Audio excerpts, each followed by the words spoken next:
Cashless எக்கனாமின்னாரு Modi. அப்புறம் தான் தெரியுது பஞ்சாப் நேஷன் பேங்க்ல 11,700 கோடியை தூக்கிட்டு நீரவ் மோடி ஓடிட்டான். அப்ப மோடி சொல்றார், அப்பா ஒரு பேங்க்ல கேஷ்லெஸ் எக்கனாமி கொண்டு வந்துட்டோம்.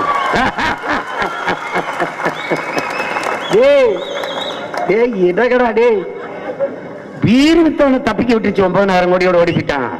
உரத்த நாட்டுல சோறு போட்ட பாலு உழவெந்திரம் வாங்கிட்டு டிராக்டர் வாங்கிட்டு 1 லட்சம் ரூபாய் கட்ட முடியலன்னு கட்டி வச்சு அடிச்சுட்டான். உன் நாடு எங்க இருக்கு? தலைகீழா மாத்திரணும்னு நினைக்கிறேன் நான். தலைகீழா படித்த இளைஞர்களை நீங்கள் எழுதி வையுங்கள். உலக பணக்காரனை பட்டியல் இடுகிற போது அவன் தங்கம் வித்தவனோ வைரம் வித்தவனோ பெட்ரோல் வித்தவனோ டீசல் வித்தவனாக இருக்க மாட்டான். இன்னும் 10 ஆண்டுகளில் எவன் நீர் வித்தவனோ எவன் சோறு வித்தவனோ அவன் தான் இருப்பான். அந்த இடத்துக்கு நாங்க வந்து நின்றணும்னு நினைக்கிறோம். பசி வந்தால் 10 பறந்துருங்கிறா. மானம், குடிப்பிறப்பு, தானம், தவம், கல்வி, அறிவுடைமை, ஈகை, தொழில் முயற்சி, காமம் போன்ற 10 பண்புகளும் பறந்துருங்கிறான். பசி என்ற வார்த்தையை என் தேசத்தில் இல்லாத ஒழிக்கணும் நான் நினைக்கிறேன். அதனால என்ன செய்ய போறேன்? நானே விவசாயம் செய்ய போறேன். எப்படி செய்வேன்? வீட்டுல எங்க அப்பா செய்யறாரு, நாட்டுல மயம் செய்யறேன். தட்சால் வரான என்ன பெரிய விவசாயம் என்ன செய்ய முடியும்? பல ஆயிரம் ஏக்கர்ல நானே விவசாயம் செய்வேன். வாழையை போடுவேன். வாழையிலிருந்து வாழை மட்டையிலிருந்து பை செய்வேன். சோப்பு டப்பா செய்வேன். சாப்பிடுற தட்டு செய்வேன். எவ்வளவு எப்படி இருக்கு பாருங்க. வேலை வாய்ப்பு எப்படி கொடுக்குறேன் பாருங்க. வாழை நார்ல இருந்து சேலை செய்யறான். சிவகாசியில ஒருத்தர் செஞ்சுக்கிட்டு இருக்காரு, ஒருத்தர் செய்யறாரு. நாளைக்கு நாட்டுல நாங்க செய்யறோம். இதுதான் மாற்று பொருளாதார பெருக்கம், வேலை வாய்ப்புக்கான வழி.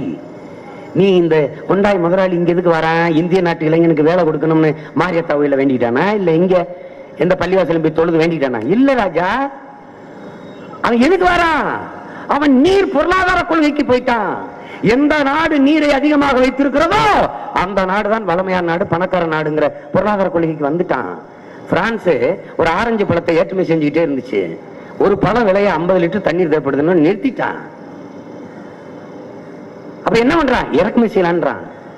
என் நாடு காரை ஏற்றுமதி செய்து, வெங்காயம் பருப்பை இறக்குமதி செய்து. இது என்ன கற்பிக்குது? விவசாயத்துல நீங்க கட்டிட்டு அழாதீங்க, வெளியேறுங்க. விளைநிலங்களை கொடுங்க, தொழிற்சாலை தொடங்கிடுவான். தொழிற்சாலை தொடங்கிடலாம் ராஜா. எந்த தொழிற்சாலை ராஜா அரிசி பருப்பை விளைய வைக்கும்?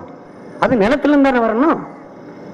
காரை உற்பத்தி செய்வாய், செல்போனை உற்பத்தி செய்வாய், டிவி உற்பத்தி செய்வாய்.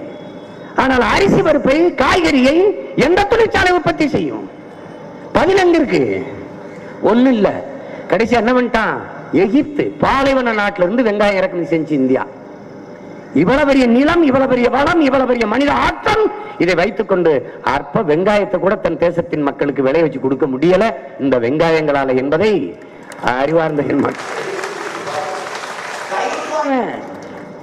ஓடி போயிருவான். ஒரு நாள் நீங்க புரட்சி செய்யும் போது, கிளர்ச்சி செய்யும் போது ராவணாவா ஓடி போயிருவான். அது மோடினா வெல் ட்ரைனிங், ஓடி ஓடி பயிற்சி எடுத்து வச்சிருக்காரு. ராகுல் காந்தி எல்லாம் பாதி நாள் தலைமறைவாயிடுறாரு. திடீர்னு இருந்தாங்க காணாம போனா ஓடி எங்க போய் தேடுவ? நீரவ் மோடி என்ன பண்ண முடிஞ்சது ஒன்னால? விஜய் மல்லாவை என்ன பண்ண முடிஞ்சது ஒன்னால? ஒண்ணுங்க முடியாது. அப்புறம் ஐயோ நாள் வராது, அம்மா நாள் வராது. நீங்க கட்டமைக்கிற வளர்ச்சி என்ன? 1 டன் எடையுள்ள கார் தயாரிக்க 4,50,000 லிட்டர் தண்ணீர் குடிக்குது. வெர்ச்சுவல் வாட்டர், மறை நீர். ஆனால் 50 லட்சம் கார்கள் ஆண்டு ஒன்றுக்கு ஏற்றுமதி செய்யப்படுது. அப்ப எவ்வளவு நீர் போகுது? இவன் ஏன் அவன் நாட்டில் அந்த காரை உற்பத்தி செய்து ஏற்றுமதி செய்யல? இந்த கேள்வியை கேட்டு பாருங்களேன். அவன் நாட்டில் எங்களுக்கு எல்லாருக்கும் வேலை வாய்ப்பு கொடுத்துட்டானா? அப்ப ஏன் இங்க வர்றான்? இங்க நீரின் வளத்தை எவ்வளவு வேணாலும் உறிஞ்சிக் கொள்ளலாம். விளைநிலங்கள் கையகப்படுத்தி கொடுக்கப்படுது. தொழிற்சாலை அமைக்க தடையற்ற மின்சாரம் கொடுக்கப்படுது. உற்பத்தி வரி, ஏற்றுமதி வரி, சாலை வரி, இறக்குமதி வரி, எந்த வரியும் கிடையாது. எல்லா சலுகை முதலாளிகளுக்கு. அதனால இங்க வர்றான். மனித உழைப்பு மலிவா கிடைக்குது. உழைப்பை சுரண்டி உற்பத்தியை பெருக்கி பல ஆயிரம் கோடி லாபத்தை கொண்டு போக முடியுது. அந்த நாடு பொருளாதாரத்தை வளருமா வாழுமா? வெறும் சம்பளத்தை வாங்கி சாப்பிடுற நம்ம நாடு வாழுமா வளருமா என்பதை கற்றறிந்த இளைஞர்கள் சிந்திக்கணும். படித்த என் அன்பு சொந்தங்கள் யோசிச்சு பார்க்கணும். அப்ப எப்படிப்பட்ட கட்டமைப்பு, எப்படிப்பட்ட வளர்ச்சி இது காட்டுது? இது முதலாளிகளுக்கான வளர்ச்சி, தேச குடிகளுக்கானது அல்ல. நாங்க சொல்றதா மாற்று பொருளாதாரம். வேளாண்மையை முன்னிறுத்தி கட்டமைக்கிற பசுமை, தற்சார்பு, தாய்மை பொருளாதார கொள்கை. அதுதானே இப்ப தற்சார்புனா என்ன? நீங்க என்ன கேட்பீங்க? என்ன பசுமை? ஒரு முருங்கை மரம் எங்க அப்பத்தான் ஒரு முருங்கை மரம் வச்சிருக்கா, அதுல 200-300 காய்கள் காய்ச்சி கிடக்கு. ஆனா 2 காய் அவளுக்கு போதும். மீதி 200 காயை எடுத்து அந்த தெருவில் இருக்க எல்லா குடும்பங்களுக்கு வித்து அந்த தெருக்களில் இருக்கிறவங்களுக்கான தேவையை நிறைவு செய்யறால, அதுக்கு பேர் தான் தற்சார்பு. பசுமை பொருளாதாரம்னா விவசாயம், வேளாண்மையிலிருந்து வர்ற பொருளாதாரம், இதான் தற்சார்பு. இந்த பொருளாதார கொள்கையில் வச்சிருக்கிற நாடு, உற்பத்தி பொருளாதாரத்தை கையில் எடுக்கிற நாடு தான் வாழும் வளரும். இது அப்படி இல்லையே, உற்பத்தி பொருளாதாரத்தை எடுக்கலையே. எல்லா நாடும் மேடின்.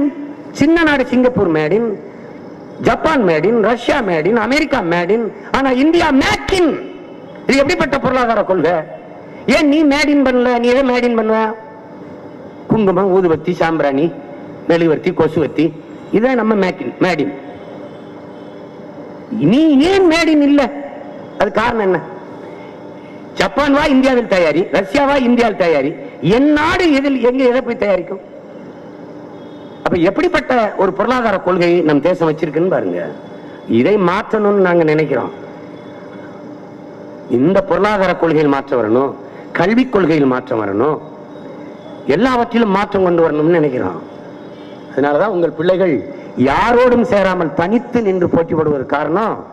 இதனாலதான் நாங்க எவனோடும் சேர முடியாது. ஊழல் லஞ்சத்தை ஒழிக்கணும்னு எல்லாருமே நினைக்கிறோம்.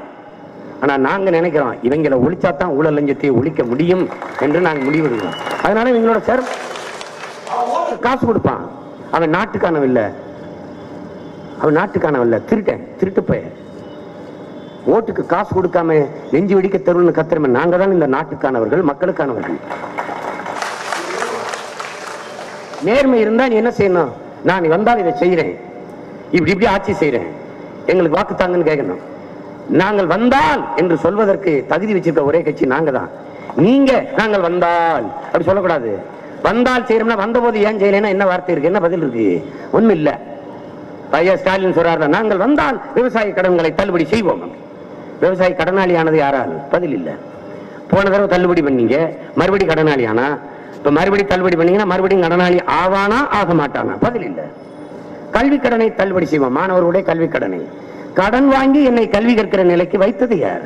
கல்வி மானுட உரிமை, அதை கொடுக்க வேண்டியது அரசின் கடமை. அதை கொடுக்காமல் இருப்பது எவ்வளவு பெரிய கொடுமை என்பதை என் மக்கள் சிந்திச்சு பார்க்கணும்.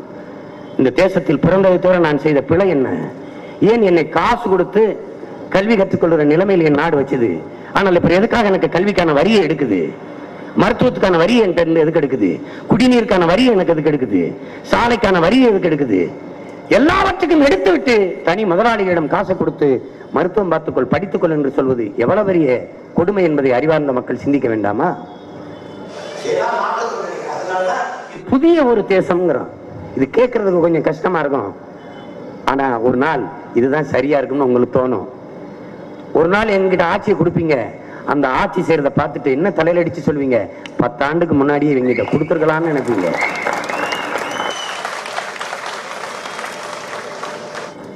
தலை சிறந்த நாடாக மாற்றிடுவோம். பூமியின் சொர்க்கமாக என் தேசத்தை மாற்றுவோம்.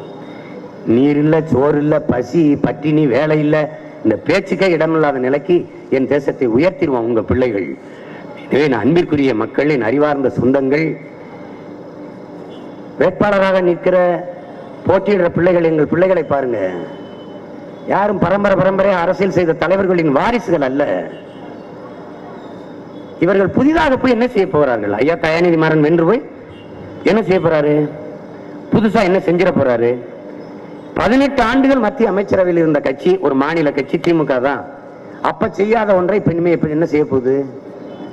50 ஆண்டுகள் விடுதலை பெற்ற இந்தியாவை ஆண்ட கட்சி காங்கிரஸ் தான். அப்போது செய்யாத ஒன்றை இனி அடுத்து வரும் 5 ஆண்டுகளில் என்ன செய்ய போகிறது? ஐயா மோடி இந்த 5 ஆண்டு காலத்தில் செய்யாத சாதனையை அடுத்த ஒரு 5 ஆண்டில் செய்ய போறாரா? பணம் செல்லாது என்று சொல்லி பாதி நாட்டை பரதேசி நாடாக மாற்றினார். மக்களை பஞ்ச பராரிகளாக்கினார். ஜிஎஸ்டி என்ற ஒரு வரியை போட்டு சரக்கு மற்றும் சேவை வரி, வரிக்கு பேரு, சரக்குக்கு மட்டும் இல்லை வரி. அதானியுடைய மின்சாரத்துக்கு இல்ல, அம்பானியுடைய பெட்ரோலுக்கு இல்ல வரி. ஆனால் ஓலை குடிச்சல நம்ம அப்பத்தா பின்ற கொட்டானுக்கும் மடிக்கிற ஊர்கா பொட்டலத்துக்கும் வரி. இது ஒரு தேசமா? தங்க பிஸ்கட்டுக்கு 3 விழுக்காடு வரி, சாப்பிடுற பிஸ்கட்டுக்கு 18 விழுக்காடு வரி. எப்படிப்பட்ட வரி விதிப்பாளர்கள் இவர்கள்? சரி, 28 விழுக்காடு வரியை எடுத்துக்கொண்டு சென்றீர்கள். என்னவாக எங்களுக்கு திருப்பி தந்தீர்கள்? என்ன நலத்திட்டமாக வந்தது? இலவச கல்வியாக வந்ததா? மருத்துவமாக வந்ததா? இல்ல தடையற்ற மின்சாரமாக வந்ததா? தூய குடிநீராக வந்ததா? இல்ல பல கோடி இளைஞர்களுக்கான வேலை வாய்ப்பாக வந்ததா? என்னவாக இந்த நிதி வந்தது? ஒரு நாடு தன் நாட்டின் குடிகளிடத்தில் வரியை பெற்று பொருளாதாரத்தில் வளர்ந்து விட முடியும், மேம்பட்டு விட முடியும், பொருளாதாரத்தை பெருக்கிவிட முடியும் என்று நினைப்பது எப்படிப்பட்ட பைத்தியக்காரத்தனம்? என்ன மாதிரியான இது சிந்தனை? இதை கற்றவர்கள், அறிவார்ந்த மக்கள் சிந்தித்து பார்க்க வேண்டாமா? இது எப்படிப்பட்ட ஜிஎஸ்டிங்கிறது? பொருளாதாரத்தில் பல படிநிலைகள் இருக்குது. சேவை பொருளாதாரம், வர்த்தக பொருளாதாரம். அதுல இது ஒரு அடாவடி பொருளாதாரம். அடாவடி பொருளாதார கொள்கை எப்படி? ஜிஎஸ்டி வரிக்கு முன்னாடி கடையில வியாபாரம் நடந்துச்சு. வரியை ராத்திரி விதிச்சாங்க. காலையில கடை விற்பனைக்கு என்று எழுதி வச்சிருக்கான். கடை வியாபாரத்துக்கு வந்துருச்சு. அதான் இந்த ஜிஎஸ்டியினுடைய சாதனை. இந்த வரி விதிப்பு முறை எப்படி? நான் ஒரு விவசாயி, வாழை தோப்பு வச்சிருக்கேன். வாழை கண்ணுல இருந்து வளத்தை எடுக்கிறேன். அதுக்கு தோகை கிழிச்சு விடுறேன், மண் அணைச்சு விடுறேன், உரம் வச்சிடுறேன், வளத்தை கொண்டு வந்துடுறேன். அது தார் விட்டுருது. தார் விட்டோன்னு நாளைக்கு காலையில அறுக்கலாம்னு நான் நினைக்கிறேன். ஆனா ராத்திரியில குரங்கு திண்டு போயிருது. இந்த குரங்கு இந்த வாழைத்தோப்புக்கு எந்த சம்பந்தம் இல்லை. அதுக்கு எந்த வேலையும் இந்த வாழைத்தோப்புல அது செய்யல. ஆனா வாழைத்தார திண்டு போயிருது. இதுதான் அடாவடி பொருளாதாரம். இந்த பொருளாதாரம், அந்த குரங்கு வாழைத்தார தின்ன கதை தான் இந்த மோடி விதிச்ச ஜிஎஸ்டி வரி. இதுக்கு ஒரு சம்பந்தம் கிடையாது. நான் பொண்டாட்டிதாலி அம்மாவுடைய கழுத்துல இருந்த நகை வித்துட்டு கடையை எடுத்து பொருளை வாங்கி வச்சு வியாபாரம் பண்ணுவேன். நீ மொத்த வரியும் எடுத்துட்டு போயிருவ. நான் என்ன சொல்றேன்? நீ லாபத்தை நீ வச்சுக்க, வரி என்கிட்ட கொடுன்றேன். அப்படி அந்த மாதிரி செய்யலாமா? நகி நகி நகி இவங்க நகி நகி. நம்ம என்ன பண்ண? ஓட்டு நகி நகி. அன்பிற்குரிய மக்களே, மோடி தான் நாட்டை ஆளணும், ராகுல் தான் ஆளணுங்கிற எண்ணத்தை முதல்ல விடுங்க. இவங்க ரெண்டு பேரையும் விட்டீங்கன்னா ஆக சிறந்தவன் இந்த தேசத்தை ஆளுவதற்கு வாய்ப்பு இருக்கு. பேரன்பு கொண்டு இந்த நாட்டை நேசிக்கிற பிள்ளைகள் நாங்கள்லாம் போட்டிடுறோம். தம்பி பவன் கல்யாண் ஆந்திராவில் போட்டிடுறான். என் சகோதரன் கர்நாடகாவில் போட்டிடுறான் பிரகாஷ்ராஜ். மேற்கு வங்கத்தில் அம்மா மம்தா பானர்ஜி, அங்க உத்தரப்பிரதேசத்துல தம்பி அகிலேஷ், அங்க அம்மா மாயாவதி. அந்தந்த மாநில கட்சிகள் வென்று வரட்டும். 40 சீட்டு எங்களை வெள்ள வச்சு அனுப்புங்க. ஆட்சி முறையை கொடுக்குறோம் பாருங்க. இந்தியாவை கூடி பேசி ஆள்வோம். ஒற்றை கட்சி ஆட்சி முறையை ஒழிப்போம். ஒரு கொடும் சர்வாதிகார போக்கை தகர்ப்போம். ஒரு மனிதனின் சுட்டு விரல் அசைவுக்கு தேசத்தின் மொத்த அதிகாரமும் இருப்பது என்பதை தகர்த்து எறிவோம். குடிகளின் ஆட்சியாக மக்களுக்கான அதிகாரமாக கட்டி எழுப்புவோம். புரட்சியாளர் அம்பேத்கர் சொல்றார் பாருங்க, அதிகாரம் மிக வலிமையானது என்கிறார். நாங்கள் சொல்லுகிறோம், அதிகாரம் மிக வலிமையானது, எங்கள் அதிகாரம் என் மக்களுக்கானது என்கிறோம். அதை புரிந்து கொண்டு என் அன்பிற்குரிய மக்கள், என் அருமை பெற்றோர்கள், நீங்கள் எளிய மக்களின் பிள்ளைகள், எங்களுக்கு வாக்கு தந்து வெல்ல வைக்கணும். எங்களின் வெற்றி தான் வெற்றி. காசு இல்லாம தேர்தலை சந்திக்கிற ஒரே அரசியல் கட்சி நாம் தமிழர் கட்சி தான்.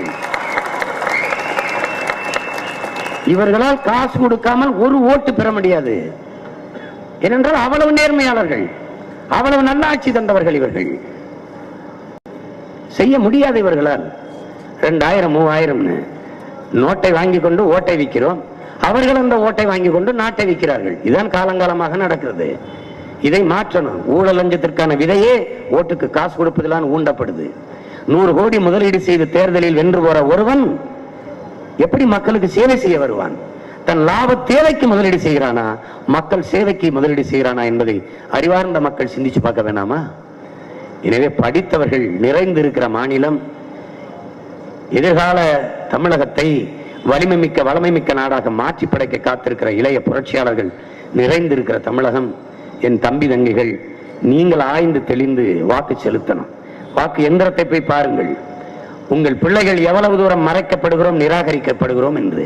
எங்கள் எண்ணத்தை எப்படி ஊடகங்கள் கொண்டு சேர்க்க மறுக்கிறதோ அப்படி எங்கள் சின்னத்தையும் தேர்தல் ஆணையம் மறைத்து வைத்திருக்கிறது. எல்லா சின்னமும் பளிச்சுன்னு தெரியும், ஒரே ஒரு சின்னம் தெரியாது. அதுதான் நாம் தமிழர் கட்சியின் சின்னம், விவசாயி சின்னம். அந்த சின்னத்தை பார்த்து நீங்கள் வாக்கு செலுத்தணும். பசித்து பசித்து 3 வேளை உணவு உண்கிற ஒவ்வொருவரும் நன்றி உணர்ச்சி என்ற ஒன்று இருந்தால் நன்றியோடு எங்கள் விவசாயியை ஒரு தடவை தொடுங்கள், ஒரு தடவை தொடுங்கள். எல்லா மனிதனும் மனிதர்கள் செய்கிற வேலையைத்தான் செய்கிறார்கள். விவசாயி மட்டும்தான் உலகத்தில் எல்லோருக்கும் உணவளிக்கிற தெய்வத்தின் தொழிலை செய்கிறார். உழவினார் கைமடங்கின் இல்லை, விளைவதும் விட்டேம் என்பார்க்கும் நிலை என்று உலக பொதுமறை தந்த வள்ளுவ பெருமகனார் கற்பிக்கிறார். எதுவுமே வேண்டாம் என்று துறவு கொண்டு போன துறவி கூட உழவன் கைமடங்கி படுத்து விட்டால் வாழ முடியாது என்கிறார். உழவின் பெருமையை இதைவிட உலகில் யாரும் கற்பிக்க முடியாது. சுழன்றும் ஏற்பின்னது உலகம், அதனால் உழந்தும் உலவே தலை என்கிறார். உழுதுண்டு வாழ்வாரை வாழ்வார், மற்றவரெல்லாம் தொழுதுண்டு பின் செல்பவர் என்கிறது தமிழ் மறை. உழவுக்கும் தொழிலுக்கும் வந்தனை செய்வோம், வீணே உண்டு கொளுத்திருப்போரை நிந்தனை செய்வோம் என்று பெரும்பாவலன் பாரதி பாடுகிறார். என் அன்பு பெற்றோர்களே, என் அருமை உடன் பிறந்தார்களே, இந்த தேர்தல் வழக்கமான ஒரு தேர்தல் அல்ல, இது மாறுதலுக்கானது என்கிறதை நீங்கள் முடிவு செய்து கொண்டு ஒரு புரட்சிகர அரசியலுக்கு ஒரு விதையை தூவுங்கள்.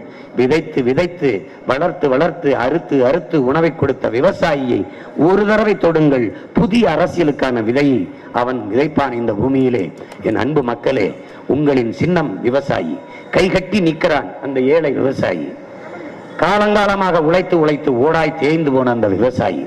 ஒரு நாட்டில் ஒரு விவசாயி வாழ்கிறான் வளர்கிறான் என்றால் அந்த நாடு வாழ்கிறது வளர்